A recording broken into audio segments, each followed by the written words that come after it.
देश की ताकत तीनों है, महान जवान किसान और जनता महान। आरएसएस से जुड़े मैगजीन विवाद पर राहुल और विजयन का वार। वक्फ बिल के बाद ईसाइयों का निशाना बनाने का आरोप। नई दिल्ली। केरल वक्फ संशोधन बिल पर जारी विवाद के बीच अब एक और सियासी भूचाल आ गया है।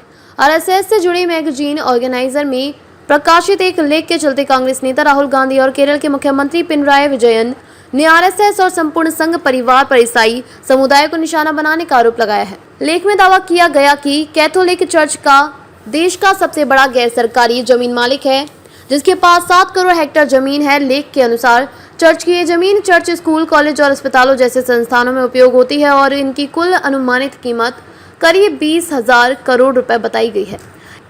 यह लेख गुरुवार को ऑर्गेनाइजर वेबसाइट पर प्रकाशित हुआ था और शनिवार को हटा लिया गया जब विपक्ष ने इसे लेकर कड़ा ऐतराज जताया। राहुल गांधी का हमला।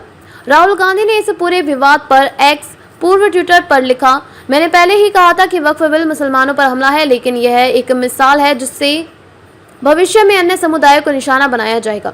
आरएसएस ने अब ईसाइयों की ओर रुख कर लिया है। हमारे संविधान को ऐसे हमलों से सिर्फ हम सब मिलकर ही बचा सकते हैं। विजयन का तीखा बयान। केरल के मुख्यमंत्री पिनराई विजयन ने कहा, ऑर्गेनाइजर में छपा यह लेख दिखाता है कि वक्फ बिल पारित होने के बाद अब संघ परिवार ईसाइयों का निशाना बना रहा है। चर्च की संपत्ति की बेवजह चर्चा इस नापाक इरादे को उजागर करती है कि अल्पसंख्यकों को एक के बाद एक निशाना बनाने की बड़ी साजिश का हिस्सा है। लेख में क्या था?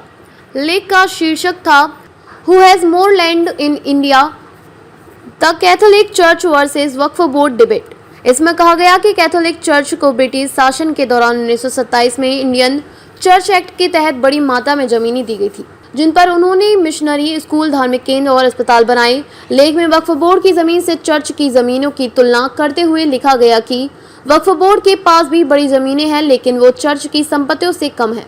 लेख ने आरोप लगाया कि कुछ मिशनरी स्कूल गरीब तबके को लुभाकर उनका धर्मांतरण करते हैं और जनजातीय जमीनों पर भी धीरे धीरे कब्जा किया गया। भाजपा में हड़कंप। विवाद बढ़ते ही केरल भाजपा में बेचैनी फैल गई, क्योंकि पार्टी राज्य में ईसाई समुदाय को लुभाने की कोशिश कर रही है, खासकर मुन्नम्बम में, जहां 600 ईसाई परिवार वक्फ बोर्ड की जमीन के दावे के खिलाफ संघर्ष कर रहे हैं। भाजपा प्रवक्ता टॉम वड़क्कर ने बचाव में कहा, यह लेख पुराना था जिसे किसी ने फिर से डाला। जैसे ही इस पर सवाल उठे, लेख को हटा लिया गया। बीजेपी और आरएसएस चर्च के करीब है और उन्होंने किसी की जमीन नहीं छीनी। कांग्रेस का पलटवार। कांग्रेस नेता रमेश चेन्नीथला ने कहा कि ऑर्गेनाइजर में प्रकाशित लेख निंदनीय है। वक्फ बिल के समय ही कांग्रेस ने चेतावनी दी थी कि अगला निशाना ईसाई समुदाय होगा।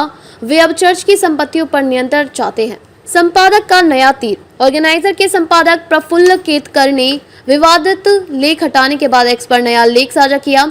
हमारी जमीन वक्फ की नहीं। वक्फ बिल पास होने के बाद 50 केरल ईसाइयों ने बीजेपी ज्वाइन की। निष्कर्ष, वक्फ बिल पर उठे तूफान के बीच अब ऑर्गेनाइजर लेख से जुड़ा विवाद नई सियासी जंग में बदल गया है।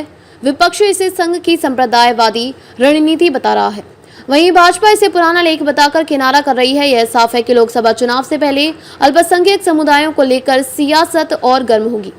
अधिक अपडेट के लिए लाइक, शेयर और सब्सक्राइब करना ना भूलें।